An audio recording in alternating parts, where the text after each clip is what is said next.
ایک بچی کا نکاح بچپن میں اس کے والد نے پڑھا، مہر مقرر نہیں ہوا تھا، رخصتی کے وقت اس کا حق مہر کیا ہوگا؟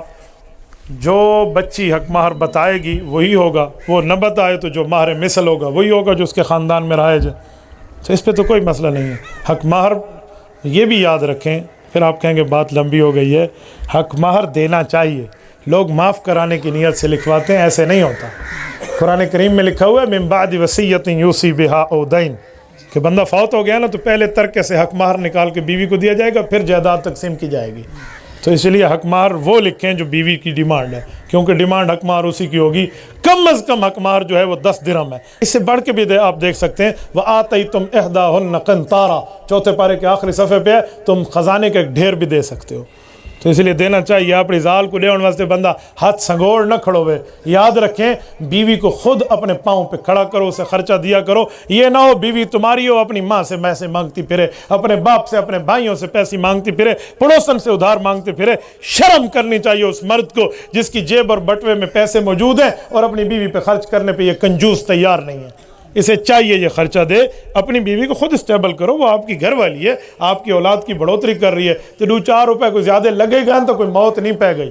سنگتیاں دکھاؤن واسطے مچھاں کو تیل لا کے 100 روپیہ بندہ چاہ پلا دے، تزال کو پوچھن او وی والا نوٹ کتوں بھی آئی، شیشے چ منہ دیکھنا چاہیے بندے کو۔ اپنی بیوی کو دیتے ہوئے کون سا مسئلہ ہے؟ گرل فرینڈ کو موبائل یہ نوکیا والا نہیں، صرف ٹچ موبائل دینا چاہیے، وہ گناہ پہ تو آپ یہ کام کرتے ہیں اور آپ نیکی کے اوپر اعتراض شروع کر دیتے ہیں۔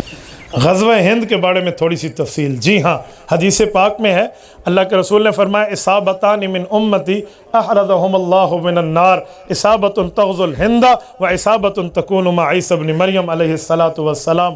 فرمایا 2 جماعتیں وہ ہیں جن کو اللہ نے جہنم کے بری کر کے رکھ دیا ہے اور ان پر جنت واجب ہے، ایک غزوہ ہند والی اور ایک حضرت عیسیٰ علیہ السلام کے ساتھ والی، تو لہٰذا ہم اس کے قائل ہیں۔ جنازہ کے بعد دعا بدعت ہے، تو فرضوں کے بعد دعا کہاں سے ثابت ہے؟ میرے بھائی، نماز جنازہ خود دعا ہے، حضور علیہ السلام نے نماز جنازہ کے بعد دعا نہیں مانگی، اس پر لڑائی کی بات نہیں ہے۔ آپ مجھے بتائیں جب ہم سوتے ہیں کون سی دعا پڑھتے ہیں؟ پڑھیے اللہم بسمک۔ جب اٹھتے ہیں الحمدللہ الذی احیانا بعد ما اماتنا، گھر جانے گھر آنے، مسجد جانے مسجد آنے، بیت الخلاء جانے آنے، بازار جانے آنے، سفر پہ آنے جانے کی دعائیں حضور سے ثابت ہیں یا نہیں؟ اور آپ کو لفظ یاد ہے جو کہتے ہیں جنازے کے بعد حضور نے دعا پڑھی ہے، وہ لفظ ہمیں بتا دے، پڑھنا ہم شروع کر دیں گے۔ لفظ حضور والا دکھا، سونے کی دعا ہم بتاتے ہیں، لفظ بھی دکھاتے ہیں، تو بھی دکھاتا ہے، ہم اٹھنے کی دکھاتے ہیں، مسجد آنے جانے کی دکھاتے ہیں، تو جنازے کے بعد علی میرا بھرا دکھا چانا کیڑے لفظ ہیں؟ ادھر ان کے پاس لفظ نہیں ہے، کیوں؟ اگر حضور نے پڑھی ہوتی تو لفظ ہوتے نا، وہ پڑھی نہیں اس لیے ہم نہیں پڑھتے، باقی جو پڑھتے ہیں ان کو ہم سمجھاتے ہیں۔ اندھے تے رولا پاون دی لوڑ کو نہیں، پیار نال بیٹھ کے سمجھاؤ بھی اللہ دے بندے حضور اللہ طریقہ نہیں۔ اچھا آپ جب یہ کہیں گے نا، لوگ آپ کو کہیں گے اچھا دعا منگی سے کوئی مندے تلی سے کڈھے، دعا مانگی ہے کوئی برا کام تو نہیں کیا، اسے کہو ٹھیک ہے 2 سجدوں کے درمیان بھی دعا مانگا کر، اے اللہ میرے بالا کو بخش، میرے پیو کو بخش، میرا کاروبار دے چا والوں دے بعد بیا سجدہ والاتحیات مکے والا ود دعا، اے میرا اللہ میں کو حج تے گن ونج، میں کو عمرے تے گن ونج، والا اللہم صلی اللہ کرے سو۔ کہتے ہیں میں تو ایسے نہیں کروں گا۔ میں نے کہا کیوں؟ کہتے ہیں حضور نے ادھر دعا نہیں مانگی۔ میں نے کہا حضور نے جنازے پہ بھی نہیں مانگی۔ کملا بھرا دعا اون ویلے دعا بڑھ دی ہے جلے حضور علیہ السلام دے طریقے تے ہوئے، جلے اللہ دے رسول کو ہٹ کے ہوئے، او دعا شوا کوئی نہیں ہوئی، میں آپ کو ڈھڈو کھاتا بڑا کھڑا۔ اور باقی رہا فرضوں کے بعد دعا، بالکل بحقی میں موجود ہے، حضرت انس کی روایت ہے، رسول اللہ صلی اللہ علیہ وسلم رفع یدیہ بعد ما سلم ودعا، حضور پاک علیہ السلام نے نماز کا سلام پھیرا، ہاتھ اٹھا کر اللہ کے رسول نے دعا مانگی۔ یہ اللہم انت السلام ومنک السلام والی دعا جو ہے یہ حضور پاک علیہ السلام کب مانگتے تھے؟ نماز کے بعد۔ تو ایک بندہ مجھے کہنے لگا اونچی مانگتے تھے، میں نے کہا جو صحابہ نے سنی ہے تو اونچی مانگتے تھے تو سنی ہے، رسول صلی اللہ علیہ وسلم نے جو دعا مانگی ہے صحابہ نے سنی ہے تو ہمیں بتایا جا رہا ہے۔ ایسے اللہ کے بندے ہیں، وہ کہتے ہیں فرض کے بعد دعا نہ مانگو، تو میں نے ان کو کہا بھیا پیشاب کے بعد دعا مانگا، میں ان پیشاب کر رہا ہوں چل بہرا کہ اللہم صلی اللہ یوں مانگو۔ خدا کے بندے نماز کے بعد دعا نہیں مانگوں گا تو کب مانگوں گا؟ ہاں روٹی کھاون کے بعد چلو آؤ سب سارے رل کے دعا کرو پڑھو۔ او خدا کے بندے نماز دینی کام ہے، نیک کام ہے، اللہ کو راضی کرنے والا کام ہے، اللہ کا دل خوش، اللہ رب العزت ہمارے سے خوش ہو رہا ہے اور ہمارا دل اللہ سے خوش ہو رہا ہے، تو ہم دعا مانگ رہے ہیں، تو اس میں کون سا مسئلہ؟ تو مانگنی چاہیے۔ اور آخری بات، جس کو ضرورت ہے وہ مانگے، اور جس کو اللہ سے ضرورت نہیں ہے وہ بے شک نہ مانگے۔ اٹھ کے لگا حنیفہ نے 40 سال عشاء کے وضو سے صبح کی نماز پڑھی، اور آپ علیہ السلام کو تو اللہ نے منع کیا تھا کہ آپ آرام بھی کیا کریں، اتنی عبادت میں مشغول کیوں ہوتے ہیں؟ ٹھیک ہے، سوال یہ ہے کہ امام ابو حنیفہ رحمۃ اللہ علیہ نے عشاء کے فرضوں کے بعد صرف نوافل ہی پڑھی تھیں؟ حضور پاک علیہ السلام کو نوافل پڑھنے سے منع کیا گیا تھا، رات کے جاگنے سے تو نہیں منع۔ نصفہ او انقص، یہ ہے رات کا جاگنا جس میں مسائل حل ہوں، جو اپنے استاد صحابہ سے پڑھا ہے وہ اپنی یادداشت سے لکھیں اور باقی دوستوں کو دکھائیں، ٹھیک ہے جی سب ٹھیک ہے، 40 فقہا کی کمیٹی کو دکھائیں، مسائل لکھیں، دلائل لکھیں، فضائل لکھیں، حدیث لکھیں اور تفسیر لکھیں، صحابہ کے فتاوی لکھیں، آثار لکھیں، اقوال لکھیں، اخبار احاد لکھیں، پورا دین لکھ کر امت کو دیں، تو اس پر آپ کو کیا نقصان ہے؟ تو عشاء کے وضو سے امام ابو حنیفہ نے صبح کی نماز پڑھی ہے اور 40 سال پڑھی ہے، اور پھر صبح اٹھ کر امام صاحب صبح کی نماز اشراق پڑھ کے سو جاتے تھے، پھر ظہر اٹھ کے امام صاحب رحمۃ اللہ علیہ نیند کر لیتے تھے، پھر ظہر کے وقت اٹھتے تھے، تو اس میں کیا مسئلہ ہے؟ اچھا، امام ابو حنیفہ کا 40 سال آپ کو نظر آتا ہے، حضرت علی المرتضیٰ کے شاگرد ہیں امام شعبی رحمہ اللہ، امام شعبی نے 50 سال عشاء کے وضو سے صبح پڑھی ہے، اس پہ تو کوئی اعتراض نہیں کرتا، رولا امام ابو حنیفہ نہ لے، اپنی سوئی کو سدھا کرو، دماغ کو ٹھیک کرنا چاہیے۔ ایک بندہ مجھے کہنے لگا امام ابو حنیفہ نے بیوی کے حقوق پھر کیسے ادا کیے ہوں گے اگر عشاء کے وضو سے صبح کی نماز پڑھی ہو؟ تو میں کہ تو امام صاحب دا سالہ لگتا نہیں ہوتا کو رول ہے، تو سال ہے، تو امام صاحب کا برادر ان لا ہے، تو اعتراض کر رہے میں سالہ ہوں، مجھے مسئلہ بن گیا، اے ساری بہن دے حقوق ادا نہیں تھا۔ جب بات ہو گئی مجھے کہتے یہ تو مذاق ہے۔ تکبیر، تخت ختم نبوت، اہل سنت والجماعت۔ میں نے اسے کہا بھائی مذاق کی بات نہیں ہے، امام ابو حنیفہ کی بیوی کو اعتراض نہیں ہے، وہ اپنے خاوند کو کہہ رہی ہے شاباش میرے سرتاج، تو عشاء کے وضو صبح پڑھ رہا ہے، میں راضی ہوں، اس نے کوئی اعتراض نہیں کیا۔ تو جب بیوی اپنا حق خود معاف کر رہی ہے تو تے کو کیلا مسئلہ پیا کھڑوتا ہے، تجھے کون سا اعتراض ہے؟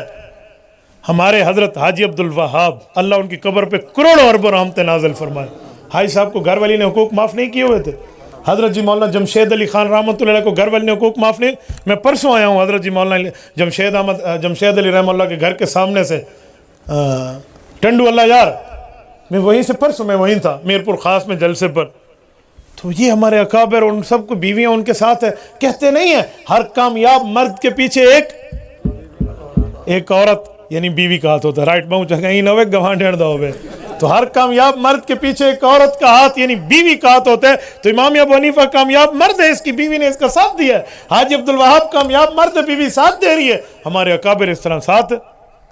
یار ہماری بیویاں بھی تو ہیں نا، میری دونوں بیٹیوں کو شدید بخار تھا، میں انہیں چھوڑ کر آیا ہوں اپنے گھر سے، میرے ذوالقرنین کی بیٹی بیمار تھی، شدید بخار تھا، کہتے میں رات سو نہیں سکا، وہ ہماری گاڑی ڈرائیو کر کے آیا، تو کامیاب مرد کے پیچھے عورت کا ہاتھ ہے نا، تو ہماری بیویاں تو ہماری تائید کر رہی ہیں، تو امام ابو حنیفہ دزال لڑ دی ہے، سبحان اللہ، کیسی عجیب باتیں ہیں دنیا میں۔ جاری نماز میں مقتدی قرآن سنے، فاتحہ نہ پڑھے، مگر سری نماز میں آپ منع کرتے ہیں، کیوں؟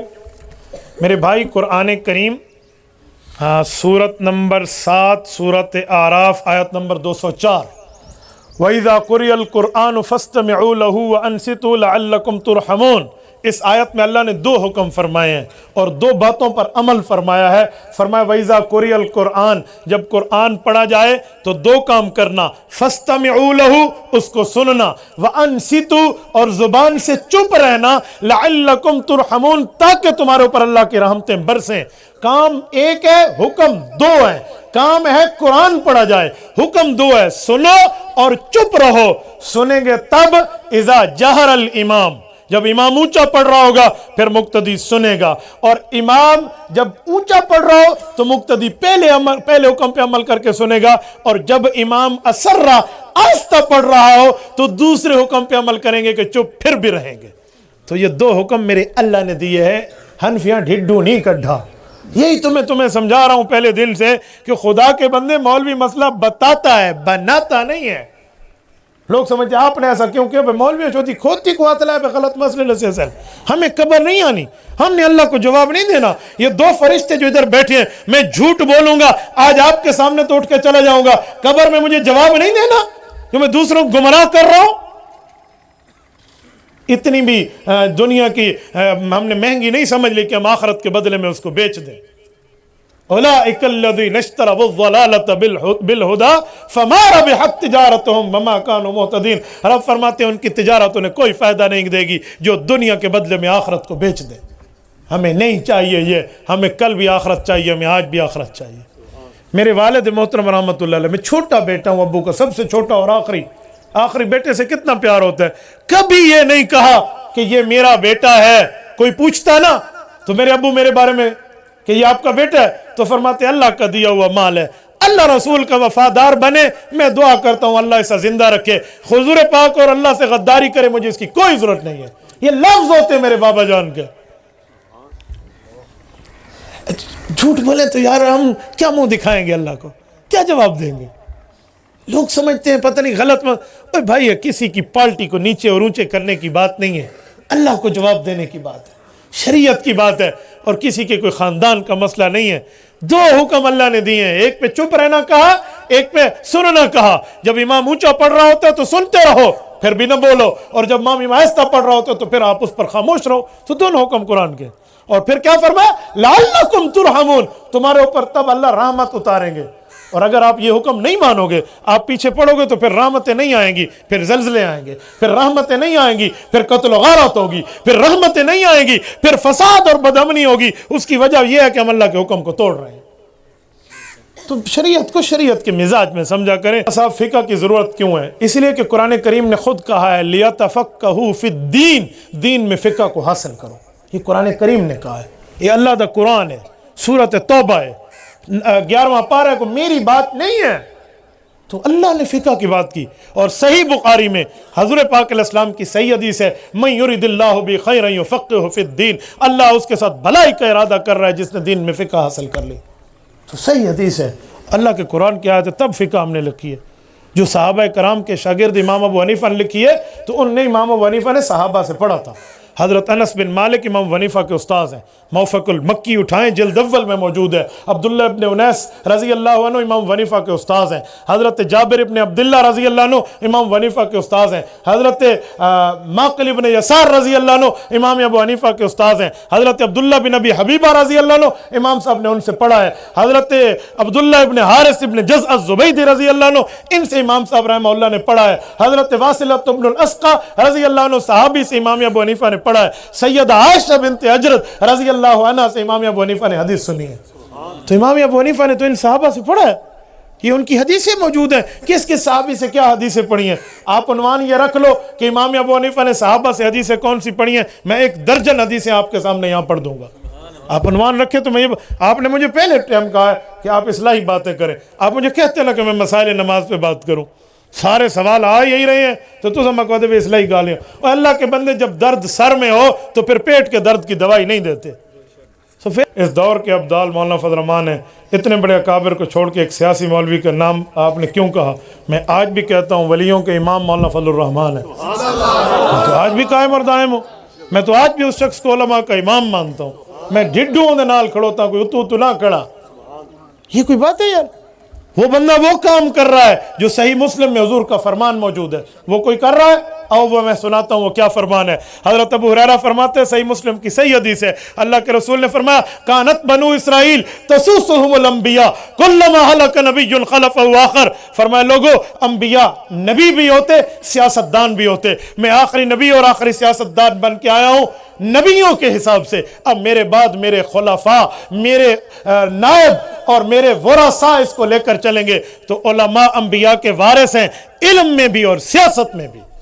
سیاست کی وراثت اگر ملک پاکستان اور عالمی سطح پہ کوئی لے کر عالم چل رہا ہے تو اس کا نام مولانا فضل الرحمان ہے. نعرہ تکبیر، علماء اسلام، مولانا فضل الرحمان، جزاک اللہ، سبحان اللہ. وہ تو حدیث پر عمل کر رہا ہے. ایک بندہ مجھے کہا کہ مولانا فضل الرحمان نے کون سا اسلام نافذ کیا ہے؟ تو میں نے کہا آپ کس عالم کو مانتے ہیں؟ اس نے 2 4 5 علماء کے نام بتائے. میں نے کہا ان نے کتنا اسلام نافذ کیا؟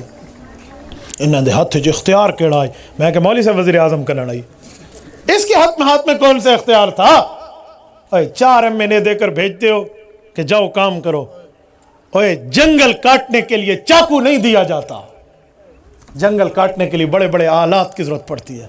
آپ اسے 1/3 میجارٹی دے کر دیکھو، اس نے دین پہ اس کے باپ نے پہرا دے کر دکھایا تھا۔ مولانا مفتی محمود رحمۃ اللہ علیہ اس کی قبر پہ کروڑوں اربوں رحمتیں نازل فرمائے، اس بندے نے قادیانیت کا منہ بند کیا کہ آج بھی قادیانیت لندن میں بیٹھ کے رو رہی ہے۔ یہ مرزا مسرور کا کلپ آیا کہ جب تک یہ مولوی اسمبلی میں ہے نا ہماری دال نہیں گلتی، اور ہم نے کہا تیری انشاءاللہ قیامت تک نہیں گلنے دیں گے۔ تو علماء سیاست کر رہے ہیں تو سارے سر تے پٹکا بچہ کھڑا ہے۔ ہمارے مدارس آج میں کھلے عام گفتگو کر رہا ہوں، یہ علماء کی سیاست ہے، ورنہ باہر ممالک میں جہاں علماء کی سیاست نہیں ہے، وہ چاہے کتنا اسلامی ملک کیوں نہ ہو، وہاں ایسے کوئی گفتگو جلسے میں کر کے دکھائے۔ آپ دکھا دیں مجھے، ذرا دبئی چلے جائیں، کہیں مولوی کو آکھو تو جمعہ دو لفظ بیتا اللہ چاہ یہ حکومت لکھے نو دے کل ہٹ کے اللہ جو اللہ میں مان المترئی نہ ملے، وہ کو دو گالیاں کر چانا جمعے میں بات کر دے، کوئی حدیث کہہ دے بھی یہ مسئلہ حکومت کا غلط ہے، وہ اللہ میں چاہ کے اتھائیں بھوکیتے ہیں جری جیل ہے۔